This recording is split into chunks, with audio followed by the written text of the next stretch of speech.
Media outlets, including social media, often shape our perception of the world around us and the communities we live in. My name is Eli Valentin, and I welcome you to a special presentation of Immigrant Voices, Stories from Screen to Real Life, brought to you by Cuentas, HITN, and sponsored by Councilmember Dharma Diaz. Welcome, and thank you for joining us. My name is Dharma Vanessa Diaz, and I'm the Councilwoman for the 37th Councilmatic District here in Brooklyn. Today, I'm so happy to bring to you this important program that will spark meaningful conversation, inspired by Immigrant Voices from Screen to Real Life, personal stories. We will explore the influence that media has, how media can shape the opinion of society, and how we can lift community voices together. I firmly believe that when we communicate and take the time to listen, when we open our hearts and our minds, it allows for understanding and acceptance. Tolerance is the American way. And together we can create an environment that is inclusive, where people feel like they belong. But it's up to us to rewrite the script and be the voice that tells the story from our lens, from our reality, in a unified voice. Thank you, HITN, the storytellers, the panelists, and all of you for watching. Para adelante, mi gente. Thank you, Councilmember Dharma Diaz, for supporting the cause of immigrants and advocating for their stories to be told accurately. We know all too well that the media can get the story wrong, especially when it comes to the stories about immigrants and their struggles. Today, we are joined by film directors, journalists, influencers, and advocates. They are distinguished thought leaders that contribute to the daily conversations about our immigrant communities.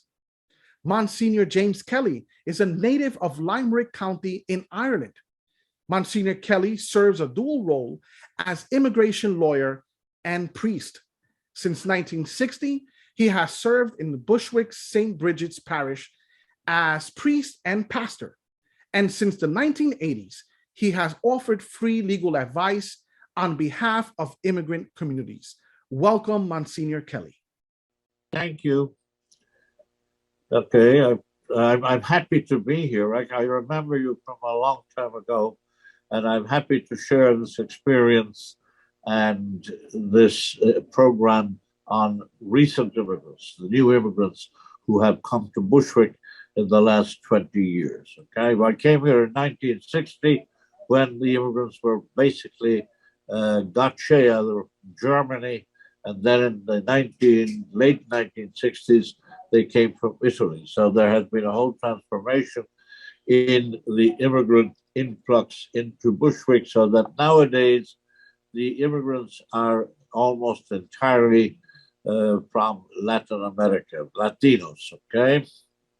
So I'm very happy to join you on this symposium, if that's what we can call it, okay? Yes, indeed. Well, we thank you, Father Kelly, for joining us, and we look forward to having you engage us in conversation. We also have Santa Soriano Vasquez. She is the Director of Government Relations at the Community Service Society of New York, a nonpartisan anti-poverty organization that works on lifting New York's working poor and most marginalized communities. Santa has extensive experience in legislative and programmatic advocacy and policy research. Recently, she authored an amazing op-ed titled Latinas Poised to be a Force on the City Council, published by City and State. Santa holds a Master's of Public Administration from NYU's Wagner School and a Bachelor of Arts from the City College of New York. Santa, it is great to have you with us as well.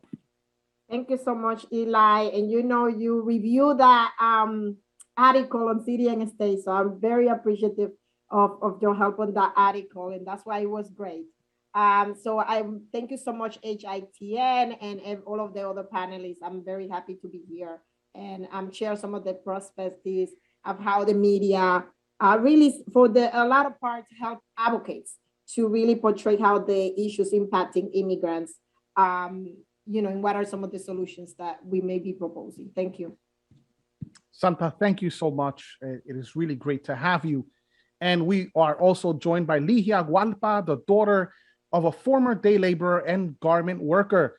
She is the co-executive director of the Workers' Justice Project, a community-based organization that is helping to create better working conditions for low-wage immigrant workers for over 10 years now.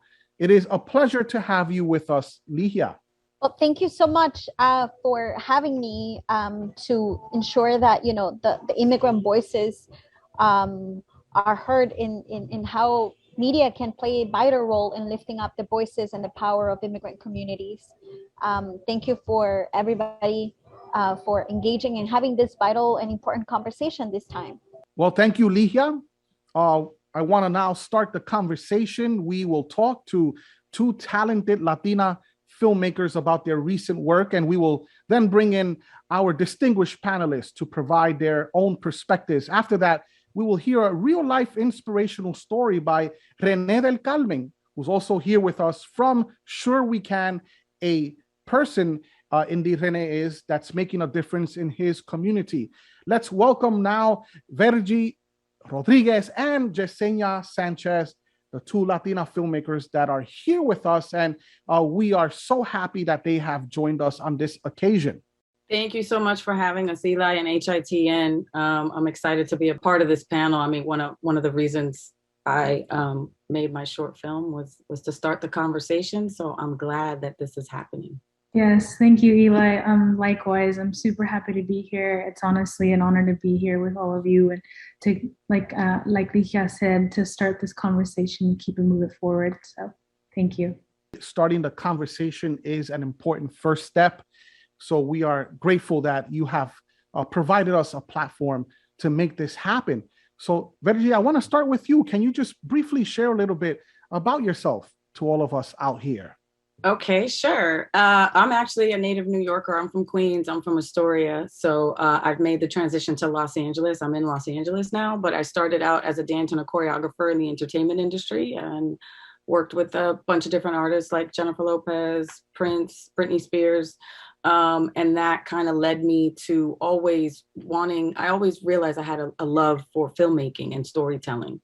And kind of coming up in the entertainment industry, I realized the story was always the same, especially for Hispanic female characters. It was always, we're a maid, we're the Lolita, you know, or we're a cop, which again, all, you know, like, especially being a cop, it's, you know, it's a viable job. I get it. But it was just always the same narrative. So especially with some of the stuff that happened in our previous administration, I kind of got really frustrated and got to the point where I was like, okay, if we want our stories told, then we need to tell them. We need to take that step forward and start just making the stories happen and come to life. And so that's kind of like, in a nutshell, how I've gotten to this point, which is I just sat down and just wrote a story out and created Dreamer. Amazing. And we will see a clip of your short film. And indeed, it was a great one. Definitely a conversation starter. We have Yesenia, as you have all met her. And let me start by congratulating you, Yesenia, for your recent award at HITN's Cuentas Cine Youth Film Festival. So Yesenia, please tell us a little bit about yourself. Hi, thank you, Eli. No, it's honestly just an honor to have that award. It was a wonderful experience all around. But just a little bit about me, you know, my pronouns are she, her, by the way, and I'm a Mexican-American. I'm from the north part of the Bay Area here in California. That's currently where I'm at right now. But I went to school in New York to study film at Pratt Institute. So I'm a recent grad. I actually just graduated earlier in the spring this year. And Double Cultura, my short film, is actually my thesis film. So the reason why I made it was because I wanted to make stories that revolved around the Latina experience. And like Vergie was saying, you know, we see the same things, like the same story every single time. There's nothing new. And for something that's for an immigrant experience, it's so vast, right? It's so big. There's so many stories, so many unique experiences and unique points of views. And I wanted to capture one of them, you know, a new one that's not really portrayed as much anymore.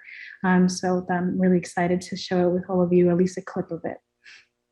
Well, thank you, Jasenia. It is important that as we tell the story of Latinos, particularly Latinos, right, in the US, it is important that we do so from our own voices and experiences.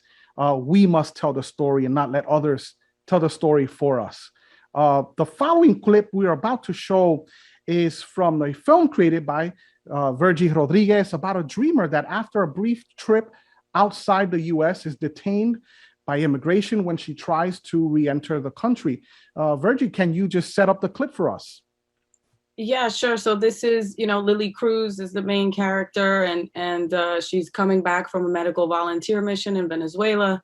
And due to like a glitch in the system, she encounters a TSA agent that's by the book, and doesn't let her slip, so to speak, and has no compassion for the fact that she came over to the US as a dreamer, as a child. And so that's pretty much the dynamic there. Thank you, Virgie.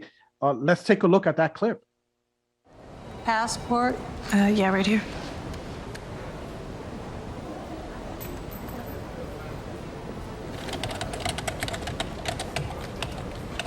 What was the purpose of your trip? Business, medical resident. I was helping at a crisis center in Venezuela. I was gone for 6 days. And where exactly did you visit? Caracas.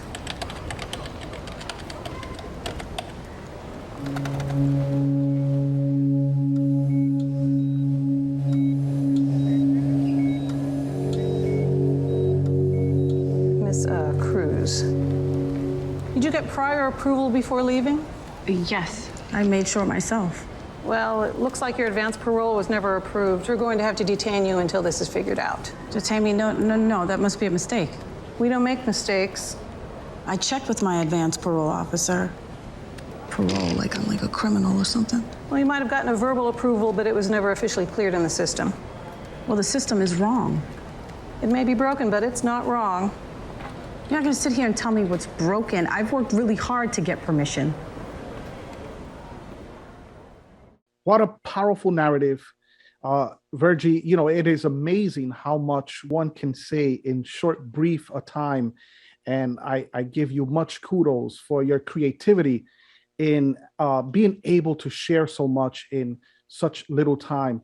Can you briefly tell us what inspired you to tell this particular story?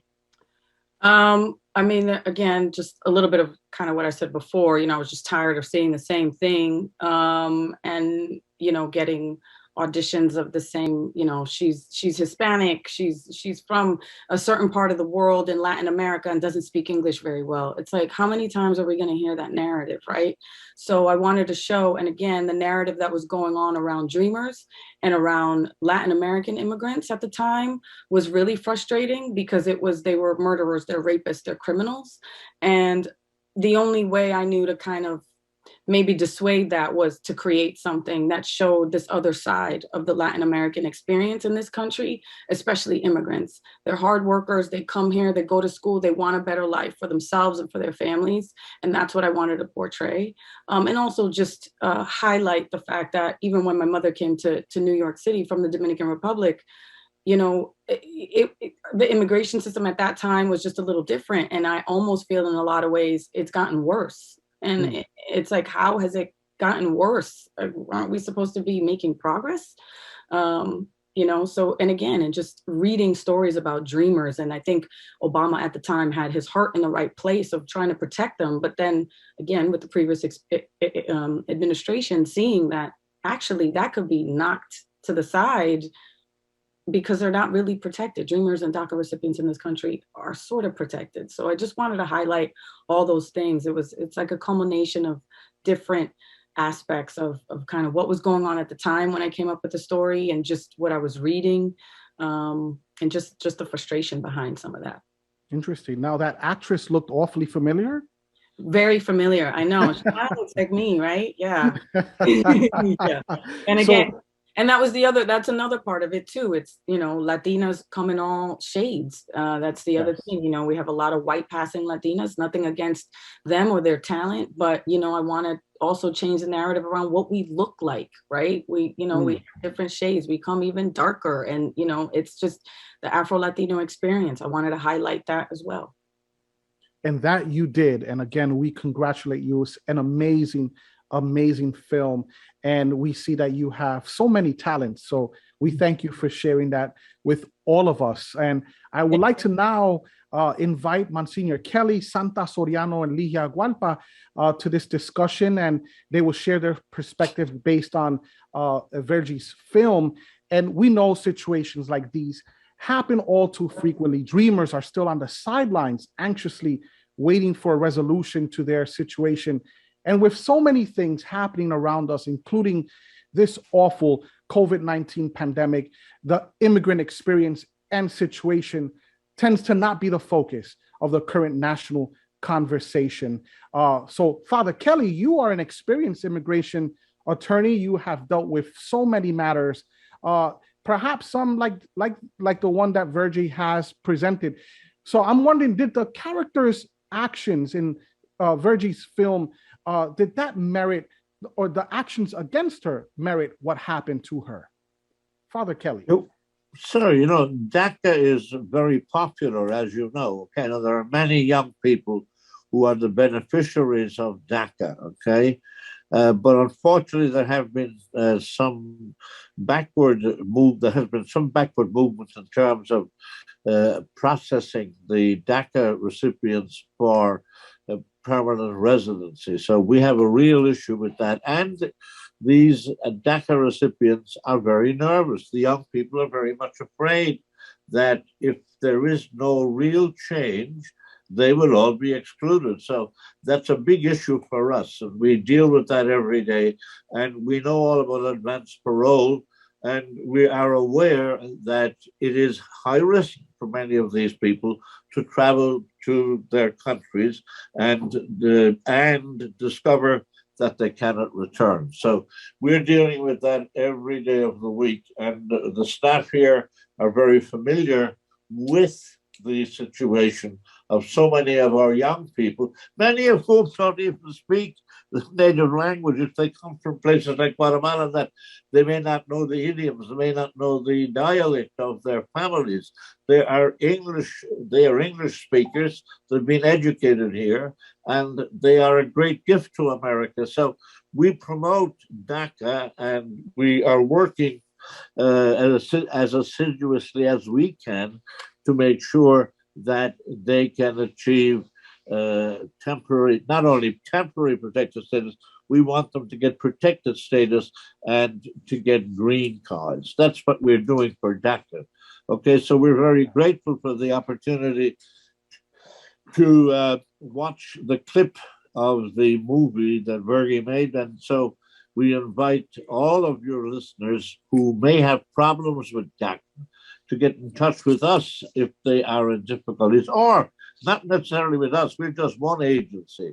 There are many agencies out there which will help DACA. Okay? Yes.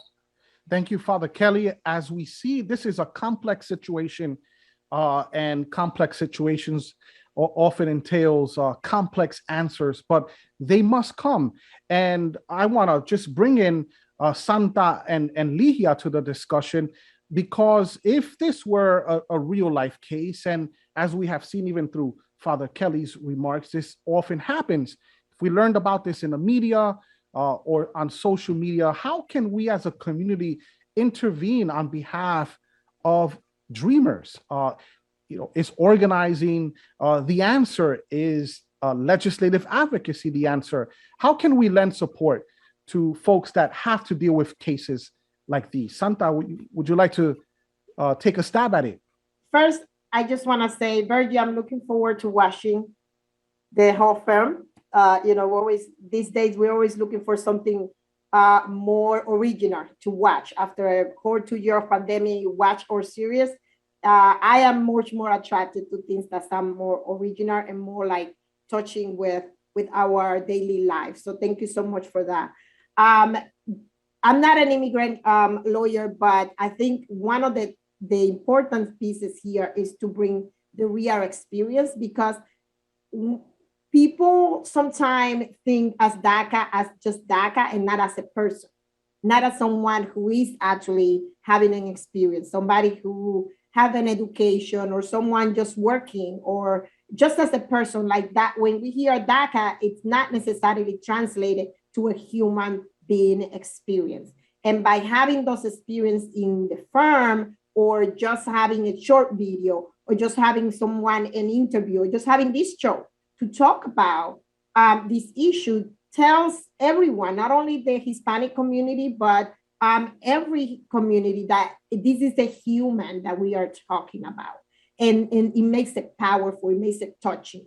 And I think when it comes to immigrants, for example, for me, as soon as I saw you in the airport, and the person asking the question, I'm not a DACA, but right there, I was already touched because I've been through the same similar experience. And I think for a lot of immigrants, we, at the airport, that suspicion that we're not eligible to be here, just to say the least.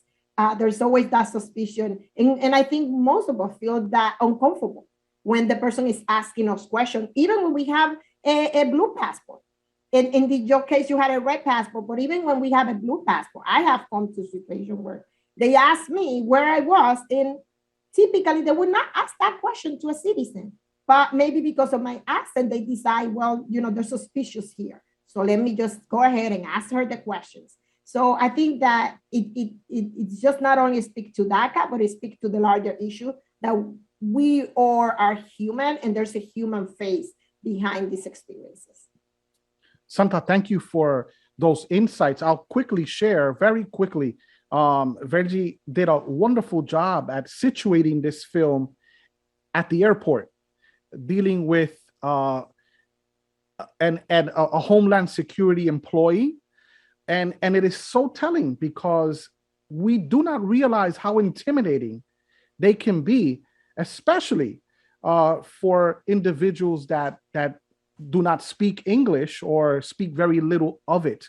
So Santa, as you mentioned or gave your insights, I mean, one cannot take that specific scene and imagery out of our minds. So I think Vergie, she captured exactly what is so common among many. But again, what do we do, right? What do we do? And Santa, we thank you for those insights. I want to now bring it to Ligia. What do we do? As a community, how can we rally around Dreamers as it was presented in that film? Yeah, and I think thank you, Vergie. I think it's powerful for us as a community to recognize that we live in a broken system, right? From immigration, from healthcare, from everything. The whole system in our country wasn't designed to protect, humanize us immigrants, right? Even though it was being built by immigrants and has been built by immigrants. And that film, one of the things that struck me there is the officer recognizing that we live in a broken system, right? And the broken system was actually intended and designed to dehumanize us, to criminalize us. And they recognize it, right? It's not wrong. The system was designed that way, right? And I think as a community, we need to recognize that we live in a broken system that was intentionally designed to criminalize us, to dehumanize us, and to make sure that we're kept voiceless, right? And what we need to do is organize. We need to empower our communities that this is our time. We are the new generation of immigrants that need to take ownership of our future. DACA, it was just a great example. DACA wasn't won because the system intentionally designed to give some protections to Americans, right? And I call Dreamers Americans because they were born here. They embraced this nation as their country. But it was actually won because leaders and community organized. They took the streets. They put the bodies on the line to make sure government was able to listen to them. And those electeds that are in power are responsive to those needs, right? And this is what exactly I want to say that's the solution. We need to organize. Nobody is going to come and give us the rights and the protections that we deserve because they feel that we deserve them. We need to organize, we need to mobilize, we need to ensure that every elected official that is elected really cares about our needs, is willing to ally and partner with our community to pass legislations and protections, and to really fix the system to make sure it gives citizenship to all the 11 million immigrant Americans that are living in this country, to make sure that we have access to healthcare, to make sure that we have workers' rights protections, that we're treated as human beings and citizens that are contributing to this country. And Virgie just mentioned, we're not criminals. We were forced to cross that border to actually improve our lives. And Virgie just showed there is doctors who are contributing to this country and had contributed during the pandemic. We personally organize frontline workers like delivery workers, domestic workers, who were in the front lines, putting their own livelihood and their own safety to feed and keep every New Yorker and every American safe. That's who we are as a community. We are essential workers that deserve the protections. And this is our time to organize, to change that broken system, to fix the broken system, to make sure it works for all of us. Yes, indeed. Organizing is key, as we see even in New York City, where recent legislation was passed, giving non-citizens the right, with green cards, the right to vote. And this will surely have an impact. Change can happen. It takes a lot of effort and work. And Ligia, you have pointed us in the right direction with some of those insights. Virgie, I want to just finish this segment with you. And if there is something, a message of inspiration that you want your audience to come away with, what would that be? I think, again, it's Dreamers and the DACA and the Dreamers Act is such a big thing, right? And I think more than anything is that, I'm a big believer in hope. I'm a big believer in that if we just keep these types of conversations going. My whole point of making that short film was to start the conversation. That's really, I was like, we need to talk about this. We need to get this going, get involved. If you have a question, and I know there's a language barrier too, go to your local communities and find those people that can maybe help you, right? And steer you in the right direction. But I think just for me overall is I'm just excited that this conversation is happening. Can we bring more attention to this? I've had friends on both sides of the table say, I didn't know that. I didn't understand what Dreamers went through in this country. And it softens it a little bit for people to go, oh my God, they're in the fields picking our food. They're frontline workers, like Ligia just said. They're doctors, they're lawyers, they're everything, right? So how can we as a community, not only in the Hispanic community but at large, educate people? Because it's all about that. We need to educate people to understand what's really happening to Dreamers, because they were immigrants are just vilified. So how do we just continue those conversations? And again, I did this short film to start the conversation. I'm just excited that I'm continuing to do this conversation. So yes. Yeah. Well, Virgie, thank you again for sharing your gifts with the entire world. And we do hope that the conversation can continue. I want to turn now to Yesenia. Her film Doble Cultura, which recently won HITN's Cuentas Cine Youth Festival Student Award, tells a story of a second-generation immigrant girl who is her mother's translator. Yesenia, we want to show the clip. Can you set it up for us? Yeah, most definitely. So this part of this scene in the film is actually when Marisol, the daughter, and Gloria, the mother, are in the doctor's office with the doctor. And this is Gloria's doctor, the mom's doctor, and the doctor just finished talking about what it is that Gloria has, like what her issue is, what her needs are, like health-wise. And now it's up to Marisol to have to translate it and interpret it for her mom to understand. But her mother starts to get frustrated and angry because she's not capable of understanding fully what the doctor just said. And so it puts a lot of pressure and anxiety on Marisol. And hopefully with the clip, you kind of see it from her perspective as a little kid who just is still learning the languages. Let us take a look at the clip. And this kind of condition doesn't get resolved right away. It will require regular physiotherapy sessions with your primary physician to restore the range of motion you've lost. But if we see that you're not making any progress after a few months, we'll have to talk about surgery as a possible option. Cirugía. ¿Dijo que tengo que tener cirugía? No, sí dijo algo de cirugía, pero no lo necesitas ahorita. Entonces, ¿qué dijo? Que tienes una condición, no sé cómo dijo que se llamaba, pero vas a ver, pero ¿cómo no vas a saber lo que dijo el doctor? ¿Vas a la escuela a aprender o no? Sí, pero estoy buscando palabras grandes que no conozco. Marisol, entonces no entendiste nada de lo que dijo.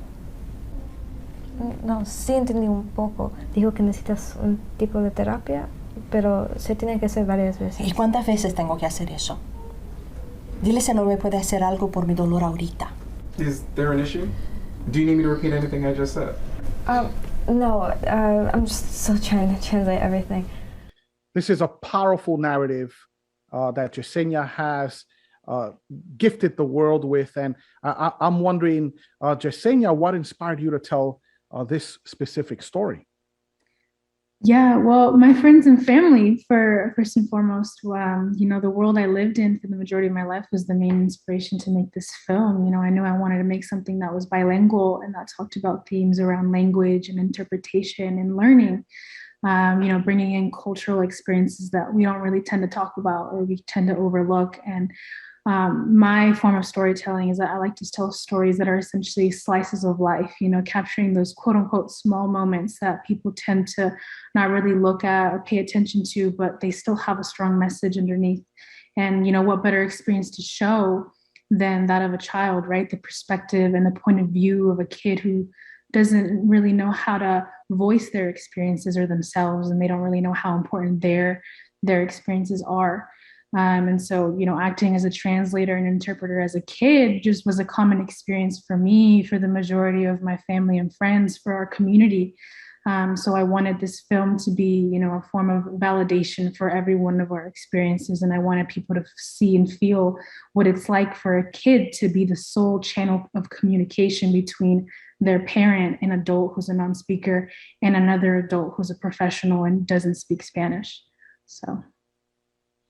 Yesenia, thank you. Hang in there because we want to bring you back to discuss some more. But I want to bring in the panel right now with Santa Ligia and Father Kelly. This story is not fiction, really, for millions of children that, in fact, have to be the voice for their parents.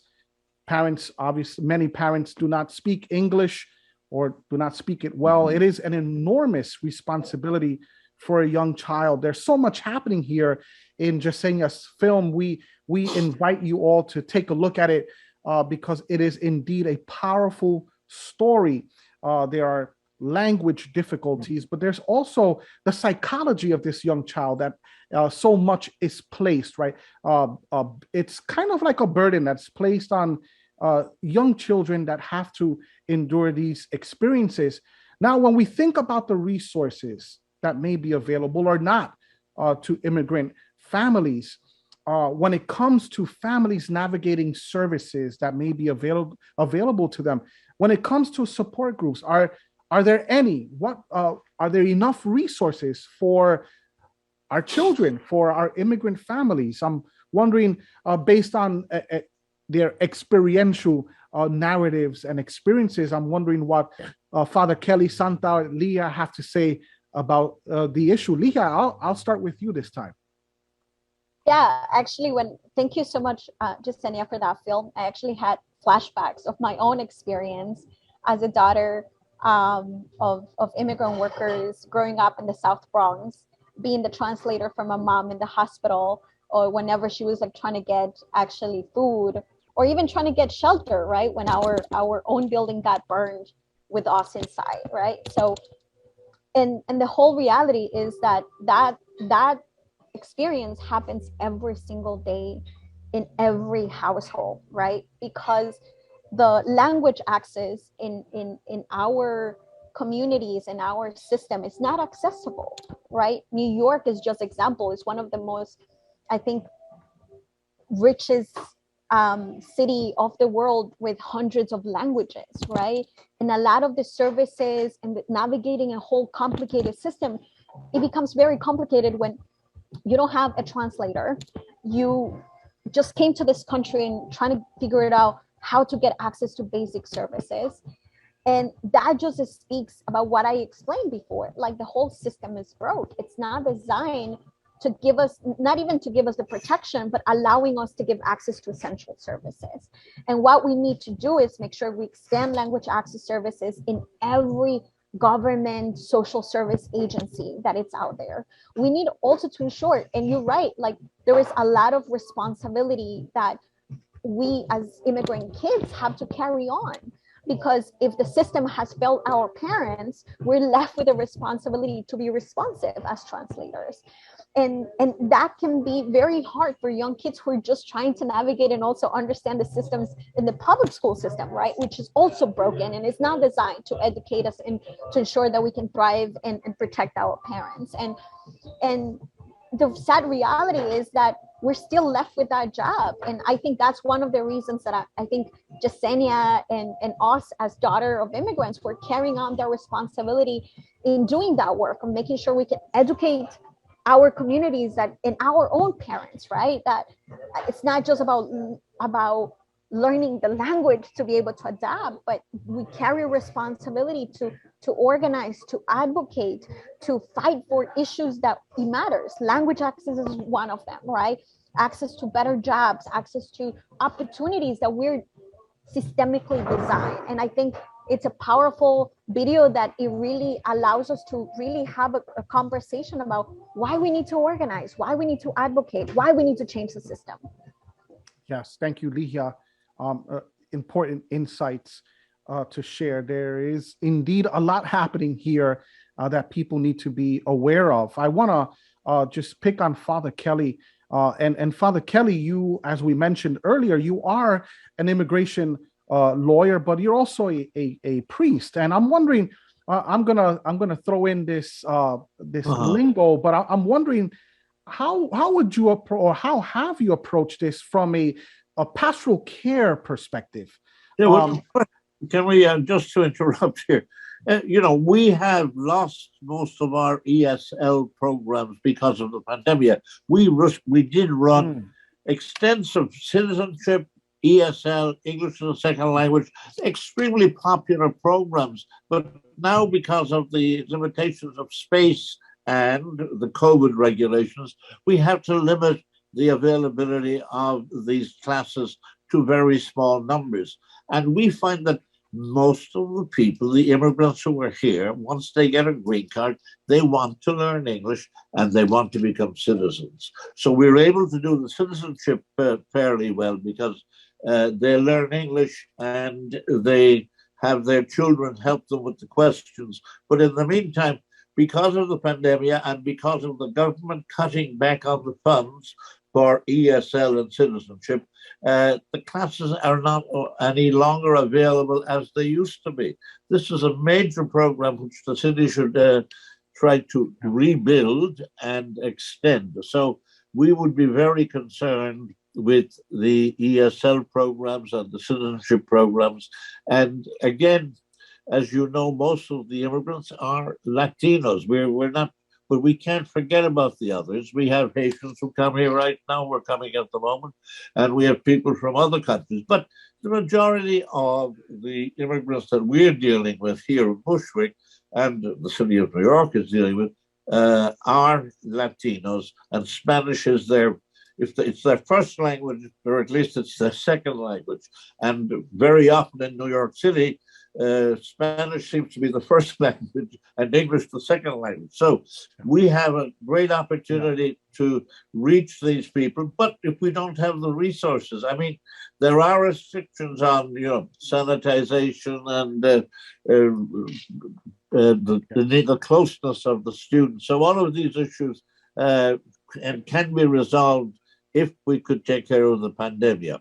Yes, there is much work to do, Santa. We're running out of time, but we want to make sure that if you just can provide some a quick, brief response to what we are chatting about, Santa. So a few things then. So first of all, Yesenia, thank you and congratulations. Thank you for telling the story. One thing is that Ligia said, the system is broken and has been broken for a long time. I've been doing this work for over 20 years, and language access has been on the platform from organizers to policy to researchers to elected officials. Language access has been, I mean, through the Bloomberg years, Bloomberg, made sure that the 9 languages were throughout all of the city agencies, but it kind of stopped there for some time. And I heard last week the mayor is going to, or appointed like a commissioner to start looking at this issue again of language access, not only for Latinos, the Hispanic population, but for the many hundred languages that we speak. It's not only 9 languages that it's right now the city is mandated to translate, but so the many languages. And I just want to put that out there, that is an issue that has been broken for years, and is an issue that we need to concentrate, because we need to make sure that the resources are out there and that our kids are not missing schools days or missing fun time or extracurricular activity to help their parent, but also sometimes listening to conversations that are very emotional and sensitive for the parents to share with their kids. So I'm gonna stop there so you can move on to our next guest. Thank you, Santa. Really appreciate your insights, Father Kelly, Ligia, as well. We will continue. We want to bring in René del Carmen. This is a great conversation, but as Héctor Lavoe once sang, todo tiene su final. So el final ya viene, right? The end is close here. But let me bring in, and we want to thank again Yesenia. We want to thank Vergi for providing their voices through film. Indeed, it has been and it is a wonderful narrative, a powerful story that must be told. Now, I want to bring in René del Carmen with us to speak a little bit about his own real life experiences. As we have heard, this is not just fiction, this is real life realities, and we want to bring him in. René is a formerly displaced canner. He used to pick up trash cans to make a living. He has a very compelling story, and today he is a facilities and redemption manager at Sure We Can. And just to provide some background, Sure We Can is the only nonprofit homeless-friendly redemption center in the entire city of New York. SWC supports environmental awareness and economic empowerment. They have been doing it for over a decade. Their mission is to support the local community, particularly the most vulnerable residents. And René is one of the founders. Let's welcome René. Bienvenido, René. Gracias por estar con nosotros. Queremos que cuente un poquito de tu historia personal. Hemos escuchado nuestros compañeros, compañeras, pero sabemos que tú también tienes tu historia. A ver si brevemente nos puedes contar un poco de lo que usted mismo ha experimentado en su vida como inmigrante, como latino en este país. René, por favor. Y un placer. Hola, ¿qué tal? Buen día a todos. Bueno, pues sí está un poco larga la experiencia. Y tengo casi como 19 años aquí en América. Sí, yo llegué aquí por necesidad. Pues en realidad, pues uno se compromete con la esposa, los hijos, y luego la necesidad por la dificultad de trabajo y de ingresos, que eso es lo que pues me dejó a tener que emigrar, porque en realidad no alcanza realmente, y los sustentos pues es demasiado. Pues sí, llegué aquí todo ese tiempo. Lamentablemente a veces pues por defectos de carácter, a veces uno tiene pues esas cosas de depresión, cosas así, pues como humano, ¿no? En mi caso, en el caso pues de los míos, de mi familia por allá. Pero aún así continué la aventura aquí en Nueva York. Trabajé 2-3 años en restaurantes, en diferentes tipos de trabajo, en construcción, en muchas actividades que pues yo ya tenía desde donde yo vengo, de mi país, de mecánica, diferentes experiencias, y de eso trabajé. Lamentablemente que caí un poquito por la misma situación de depresión, trabajar de reciclaje, de reciclador. Yo le miré como algo, como dicen, no, bueno, lo observan a veces reciclar como mal, ¿no? Pero todo eso, gracias a todo eso, se convirtió como en una forma de volver a reactivarse y a comenzar, que desde la misma basura tirada en la calle, aparte de ayudar al medio ambiente, volver a comenzar de eso en ceros y vender todo ese tipo de productos y volverse a valerse uno mismo. Y me di cuenta que no solo la actividad de trabajo de otros es valioso, sino que también esto de ser un reciclador y todo eso se convirtió, al menos para mí, en eso. Hoy, actualmente, pues me convertí en manager de Short Weekend. Trabajo aquí de esta misma situación, ayudando a mucha gente vulnerable. Pues yo, como ya miré a mucha gente con diferentes tipo de casos como los míos, pues realmente es bueno todo eso, volver a reanimar a las personas a que si tienen dificultades laborales o emocionales, pues volver a estar realmente como humanos aquí, ¿no? No solamente, pues solo es emigrar, es el problema, ¿no? También a veces tenemos problemas sociales internos que nos permiten que salgamos de esa situación. Y eso para mí se ha convertido como experiencia. Yo casi todo he dejado atrás, los malos momentos, pero ahorita los buenos momentos pues me los guardo y tratar de ayudar a nuestra comunidad, que en realidad es lo más valioso que tiene uno como ser humano, ayudar al otro, ayudar a los demás, porque pues de eso se trata. Bueno, René, verdaderamente eres un modelo para muchos.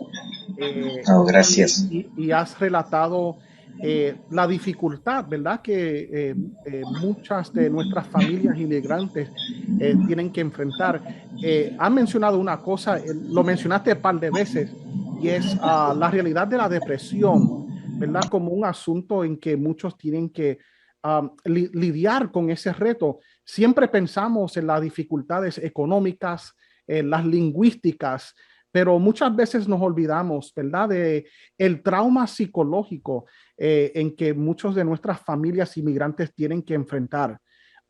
Pero su historia es una tan fascinante. Eres manager ahora, ¿verdad? Y de verdad que, ¿verdad? Eso enseña mucho y te queremos darte las gracias. Eres un modelo para muchos, que ellos también pueden triunfar a pesar de tantas luchas, ¿verdad?, que nuestras familias inmigrantes tienen que enfrentarse. Gracias, René, por eso. Sí, muchas gracias. Muchas gracias y ánimo para todos.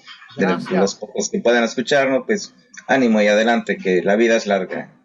Así es. René, no se vaya. I want to bring in our other panelists. We are soon to finish. Ya mismo vamos a concluir. René, otra vez, no se vaya, pero I want to ask our panel,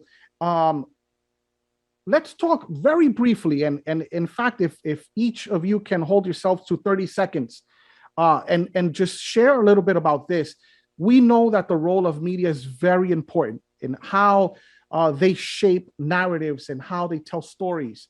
El papel que juega la prensa es muy importante y tiene mucho poder. What should be, in your view, what should be the role of media in terms of how the story of immigrants is told?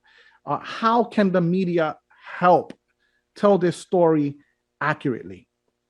Santa, you want to briefly share your insights? I'm just going to say that it's really go to where the immigrants are and really give them a voice, just the way we're doing right now with Renee.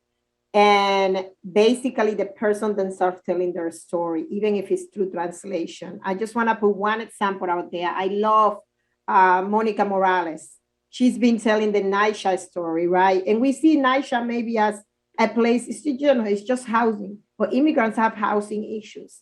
And when you go there and you talk to the people there, you find out what the problems are, and sometimes even help them connect with the right people.